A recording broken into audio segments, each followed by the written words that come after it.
जित बिठरावे तित ही बैठूं, जो पहरावे सोई सोई पहरूं।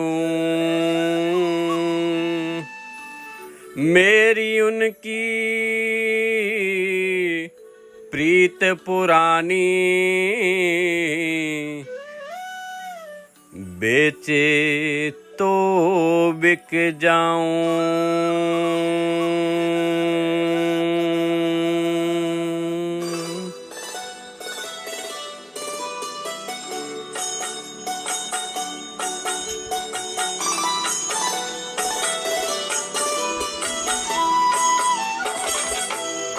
गुरु मेरी पूजा गुरु गोविंद, गुरु मेरा पार ब्रह्मा गुरु भगवंत।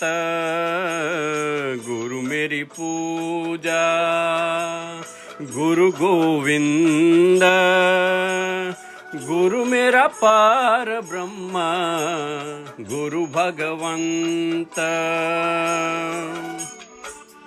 नमस्कार दोस्तों, आप सभी को गुरु पूर्णिमा की हार्दिक शुभकामनाएं, बहुत बहुत बधाइयाँ। मैं वंदन करना चाहूँगा उन तमाम गुरुओं को, ऋषियों को, मुनियों को, जिन्होंने हम सभी के जीवन के अंदर बहुत बड़ा परिवर्तन किया है, एक मार्ग का प्रदर्शन किया है। गुरु की महत्ता जितनी बताया जाए दोस्तों वो कम है। आज आषाढ़ शुक्ल पूर्णिमा के दिन गुरु पूर्णिमा मनाई जाती हैं। जैसा कि आपको पता है कि महर्षि वेदव्यास का जन्म दिवस है। वह महात्मा बुद्ध ने आज ही के दिन अपना पहला उपदेश दिया था। उसी के कारण हम ये पर्व को सेलिब्रेट करते हैं, मनाते हैं। और गुरु की महिमा तो जितनी बताई जाए, जितनी लोगों ने लिखी हैं, वह उससे भी बड़े हैं। गुरु की महिमा आपने सुना होगा कि पारस पत्थर से भी ज़्यादा है।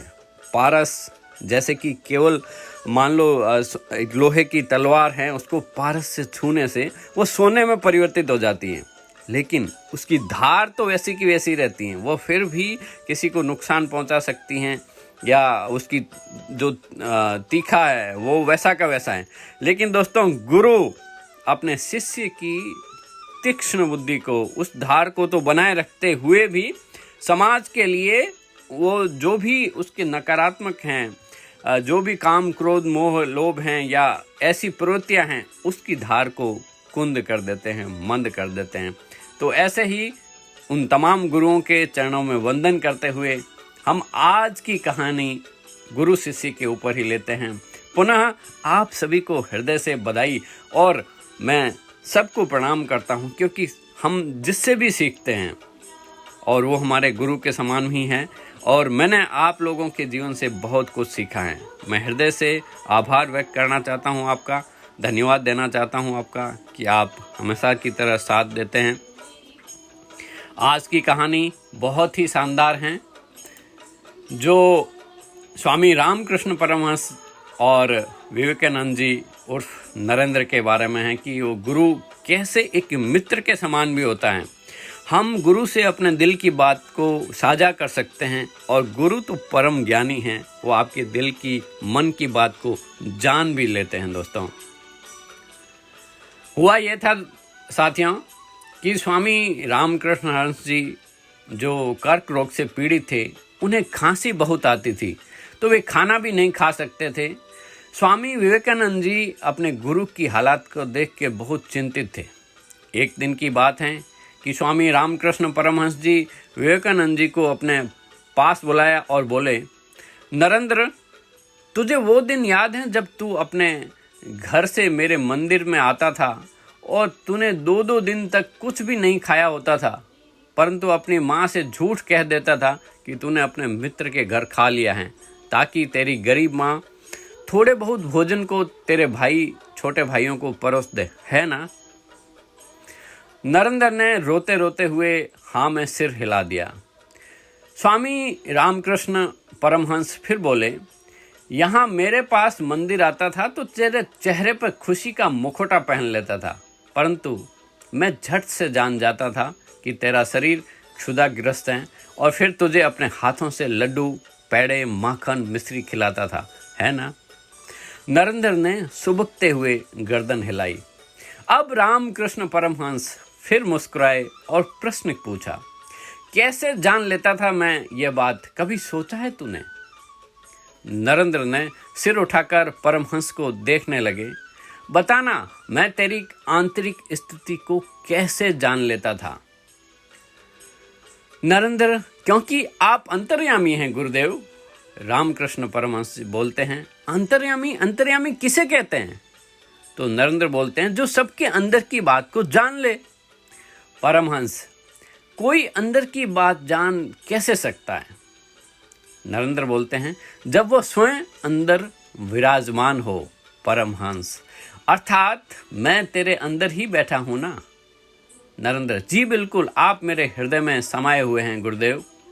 परमहंस जी बोलते हैं, तेरे भीतर मैं समाकर हर बात जान लेता हूँ, हर दुख दर्द पहचान लेता हूँ, तेरी भूख का एहसास कर लेता हूँ, तो क्या तेरी तृप्ति मुझ तक नहीं पहुँचेगी? नरेंद्र आश्चर्य से बोलते हैं, तृप्ति? परमहंस जी कहते हैं, हाँ तृप्ति। जब तुम भोजन करता है तुझे तृप्ति होती है, क्या वो मुझे तृप्ति नहीं करती होगी? अरे पगले, गुरु अंतर्यामी हैं, अंतर जगत का स्वामी हैं। वह अपने शिष्यों के भीतर बैठा सब कुछ भोगता है। मैं एक नहीं हजारों मुखों से खाता हूँ। याद रखना, गुरु कोई बाहर स्थित एक देह भर नहीं है, वह तुम्हारे रोम रोम का वासी हैं, तुम्हें पूरी तरह से आत्मसात कर चुका है। अलगाव कहीं है ही नहीं। अगर कल को मेरी यह देह नहीं रही तो भी जीऊंगा, तेरे माध्यम से जीऊंगा, मैं तुझ में रहूंगा। सदा याद रखिए, गुरु अपने शिष्य के प्रति कितने भावुक, कितने दयावान, और अपने शिष्य की हर उलझन को वे भली भांति जानते हैं। और शिष्य इन सब बातों से बेखबर होता है। वह अपनी उलझनें गुरु के आगे कहता रहता है, गाता रहता है और भूल जाता है। किसी गुरु से कोई बात छिप सकती है क्या? गुरु आखिर भगवान का ही स्वरूप है। इसीलिए तो कबीरदास जी ने गुरु की महिमा गोविंद से भी आगे बताई है। कितना सुंदर भाव से कबीरदास जी ने बताया है ये कि गुरु गोविंद दो खड़े काके लागू पाए, गुरु गोविंद दो खड़े काके लागू पाए, बलिहारी गुरुदेव की गोविंद दियो मिलाय कबीरा, गोविंद दियो मिलाय। जी हाँ, गुरु के माध्यम से ही हम श्री हरि तक पहुंच सकते हैं। साथियों, आप सभी को पुनः इस महान पर्व महोत्सव की ढेरों बधाइयाँ, और आप ऐसे ही अपने गुरु से अपने दिल की बात को साझा करते रहिए, या वैसे ही गुरु के श्री चरणों में पहुंच के कुछ समय बिताइए। आपको हर चीज़ का समाधान मिल जाएगा। आप सभी का हृदय से आभार। धन्यवाद, धन्यवाद, धन्यवाद। दोस्तों, आप तो ऐसे ही हंसते रहें, मुस्कुराते रहें, खुश रहें, बस सुनते रहें छोटी सी एक कहानी मधुकर मोखा की जुबानी। कल फिर मिलते हैं एक नई कहानी के साथ। तब तक के लिए जय हिंद, जय भारत।